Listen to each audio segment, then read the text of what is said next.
rohani kita adalah Rasulullah Sallallahu Alaihi Wasallam. Pada saat pembukaan, Pak Ustadz juga mengatakan bahwa nama yang kita pakai sekarang ini adalah nama jasad yang diberikan oleh orang tua kita, guru kita, ataupun tetua kita, kakek, nenek misalnya. Sekarang saya mau tanya, siapa nama rohani kita Pak Ustadz? Yang dimana binnya adalah bin Muhammad Rasulullah SAW. Demikian. Assalamualaikum warahmatullahi wabarakatuh. Assalamualaikum. Yang tahu nama kita, orang tua kita bukan? Yang ngasih nama kita siapa Pak? Orang tua kita. Maka yang tahu nama ruhani Bapak itu bukan saya. Tapi siapa yang tahu? Bapak Ruh. Tapi Bapak Ruh itu punya pewaris. Bukan ulama yang bisa baca kitab ini. Ulama yang mewarisi kolbunya Nabi, plok semuanya dia warisi. Itulah nanti namanya Al-Imam Al-Mahdi. Kalau umur Bapak panjang bisa. Jika belum muncul Imam Al-Mahdi, maka wali yang disebut wali ghaus, jika di ilmu fikih disebut mujtahid mutlak. Mujtahid mutlak dia tahu nih barang hukumnya apa, keluar namanya. Maka bagi ahli ruh, wali-wali yang disebut wali kutub itu mereka nggak ngerti. Yang ngerti wali namanya ghaus. Jadi wali itu kan banyak Pak, ada stratanya. Ada 313 wali kutub, sejumlah dengan jumlah para rasul, sejumlah dengan jumlah ahli badar. Kutub poros, dia poros asma, poros sifat Allah. Wali-wali ini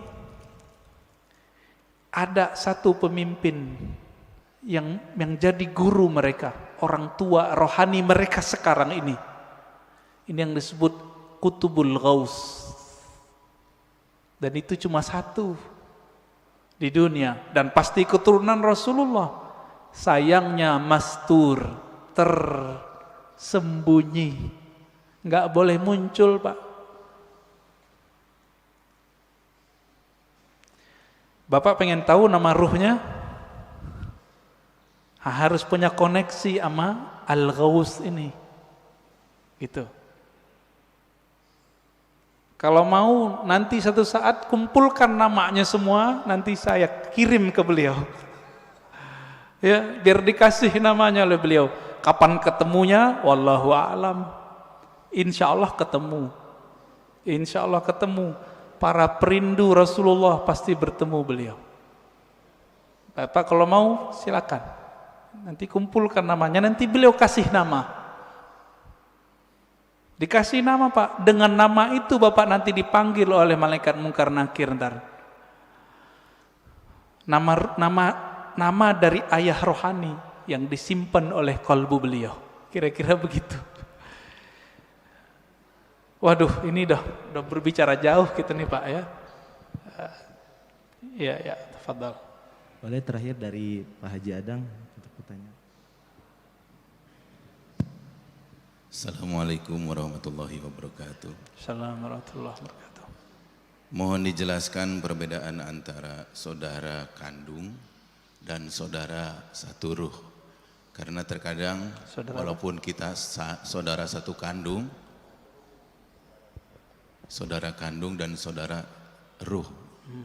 Karena yang terjadi di dunia ini, sungguh pun kita saudara satu kandung, tapi mungkin jarang ketemu, banyak perbedaannya. Berbeda walaupun tidak satu kandung, kita sering ketemu dan banyak persamaannya. Kemudian mohon dijelaskan juga perbedaan pendengaran ruhani dan pendengaran jasmani, penglihatan ruhani dan penglihatan jasmani. Terima kasih. Ya. Beda saudara kandung secara jasad Pak ya, dengan saudara ruh. Dalilnya surat Al-Hujurat, innamal mu'minuna ikhwah. Sesungguhnya orang beriman itu bersaudara. Loh, babenya siapa? Ya, bapaknya siapa? Itulah Rasulullah, Abul Mukminin, bapaknya orang beriman. Maka istri Nabi disebut Ummul Mukminin. Tapi kan kita nggak manggil Nabi Abul Mukminin, padahal itu nama beliau sebenarnya. Disebut lebih tepat Abur Ruh. Saudara ruh ini itu diketahui dari syahadat, Pak, dan pengenalannya kepada Bapak Ruh. Dan yang meniupkan roh tidak dicipta, Pak. Tapi jika yang dimaksud roh itu jiwa dicipta. Jadi tergantung nih, kan ulama kita kadang menyebut roh tapi artinya nafs. Menyebut roh artinya kolbu, seperti Imam Ghazali. Maka ini dicipta. Inilah mazhab Imam Qushairi, Imam Ghazali, bahwa ruh dicipta. Tapi Quran kan ngomong ruh bukan yang itu. Kulir ruh min amri rabbi. Amri rabbi tidak dicipta. Roh adalah urusan Allah. Lillahil amru, ya. Allah punya amr, tapi juga punya penciptaan. Jadi Allah membedakan antara ciptaannya dengan urusannya. Urusan itu hembusan. Nah, jadi kita ini, fisik ini dengan kun fayakun. Kalau ruh enggak, tiupan, Pak. Tiupan dari Allah Subhanahu wa taala. Sedangkan nur, nah yang Bapak cerita tadi, nur itu pancaran. Maka manusia itu dalam dirinya minimal ada 3 nasab. Ada nasab jasad, ada nasab nur, ada nasab ruh. Kalau nasab jasad, banyak yang tahu. Ini Habib Mahdi As-Sagaf yang wali di Parung, almarhum, udah meninggal ya, pesantren Nurul Iman. Itu dia berangkat ke Masjidil Haram, duduk di pintu apa gitu ya, tiba-tiba ada orang nyapa, kamu si anu ya, bin sampai ke Rasulullah. Itu nama jasad, silsilah jasad, bisa diketahui oleh banyak wali. Banyak wali bisa tahu, Pak. Tapi kalau nasab nur, nasab ruh, cuma Nabi yang tahu. Karena kolbu Nabi diwariskan nanti isi ilmunya ke Imam Al-Mahdi, maka beliau tahu, Pak, nanti. Tapi nantinya udah nggak lama loh, Pak, ya. Jangan dikira 100 tahun lagi, enggak. Ini COVID ini sudah penanda kalau ini sudah dekat. Negara udah banyak yang kolab, Pak, sekarang. Bener nggak? Biasanya virus itu ya nggak nyampe setahun hilang. Udah setahun 2 tahun hilang.